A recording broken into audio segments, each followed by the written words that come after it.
What up, y'all? Good to see you. We in the book of Thomas. It's 11 pages in a day. It's getting real good. Let's go. It says, yes, sometimes the results depend on the individual. So Yeshua says the amount of good fruit may vary from person to person. But when there is good soil, they all bear good fruit. And that is what matters. Spiritual life is not a competition.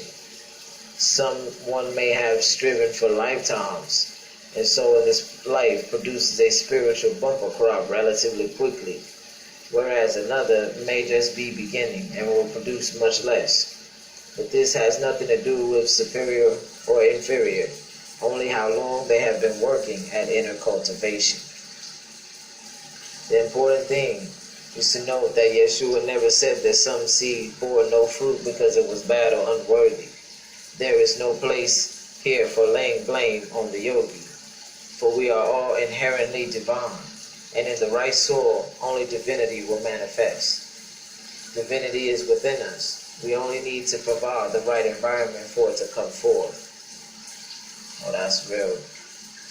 This part is entitled, Guarding the Flame. Let's go.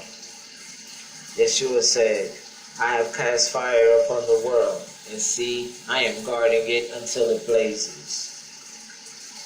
Fire. In the East, fire is not regarded as a mere source of heat, but of transformation. It is further believed that fire's natural or proper abode is in the higher regions, and that it has the power to transfer material substances into those regions by reducing them to their subtle components. This concept is the basic of Vedic fire sacrifices and is found in other religions where candles and lamps are offered before sacred depictions and in places of worship. A great number of Vedic hymns are addressed to Agni, or fire, as the mouth of divinity, the gateway to supernal existence. This one is called Tapasya. It is no surprise that the ancient yogis spoke of spiritual practice as tapasya, or the generation of heat. Especially through meditation, we enkindle the fire of divine consciousness. The Upanishad speaks of it in this way. As the form of fire, when latent in its source, is not seen, and yet its seed is not destroyed, but may be seized again and again in its source by means of the drill. So it is in both cases. The self has to be seized in the body. By practicing the friction of meditation, one may see the hidden creator, as it were. Practicing the friction of meditation, one should apply himself to the best of his strength. The accomplished adept completely burns up and reduces to ashes his ignorance of the Atman. Meditation is thus the fire which transfers our consciousness unto the heights. This is entitled The Mission of Yeshua. In the context of what we have just been considering, we can see that Yeshua did not come to teach a dogmatic philosophy or reveal himself as a new God to be worshipped. Rather, he came to establish a way, a means to realize the Creator. He was a yogi come to teach yoga to questioning souls. He was truly guarding it until it blazes. Though in time much of the fire was lost, yet it still shines in the world. Guarding your own fire. We must enkindle and then guard our own fire until it blazes forth in divine illumination. Like Yeshua, we must say, my Father worketh hitherto, and I work. And like Paul, we are laborers together with the Creator. For the path of the just is as the shining light. It shineth more and more unto the perfect day. This is entitled, What Will You Do? Yeshua said, this heaven will pass away, and the one above it will pass away. The dead are not alive, and the living will not die. In the days when you consumed what is dead, you made it what is alive. When you come to dwell in the light, what will you do? On the day when you were one, you became two. But when you became two, what will you do? This is one of many sayings Yeshua recorded in the Gospel of Thomas, which is completely inexplicable without some knowledge of Indian philosophy. To me, it is another demonstration of the fact that if anyone wishes to follow Yeshua, they must follow him to India for a complete understanding. As Thomas, Christian priest from India, once remarked to me, to understand the teachings of Yeshua, you have to know the scriptures of India. This heaven will pass away, and the one above it will pass away. Creation takes place in cycles, projection and withdrawal.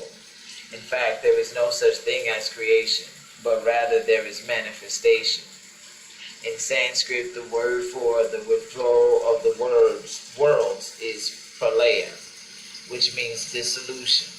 The three lower worlds, or lokas, or spheres, are known as Bhur, Bhuva, and Swa. Loka is the material level of existence, whereas Bhuva and Swa are the two lower astral worlds, heaven, and the one above that. Yeshua wants us to realize that not only is the earth temporary, so also is heaven. Neither heaven nor earth are our true home, so we must look beyond them. One Pentecost, I was visiting the Coptic monastery outside Frankfurt, Germany. The abbot, Father Matthew, explained to the people that they were mistaken if they planned to go to heaven forever. The Creator has something much better than that, he told them.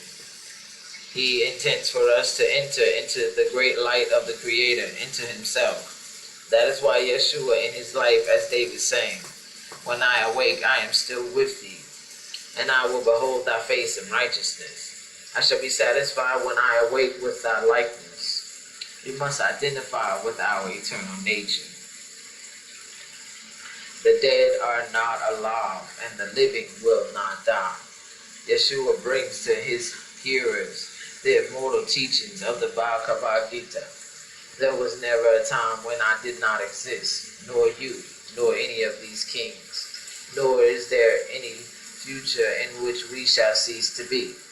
That which is non-existent can never come into being, and that which is can never cease to be.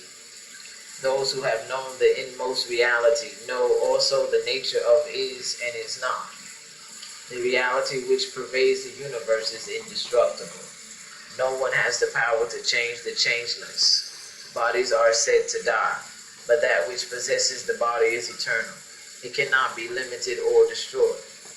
According to the Bhagavad Gita 2:12, 16 through 18. Yet we identify with the material body and material conditions and forget our true selves, whose very nature is life. We avidly run after them.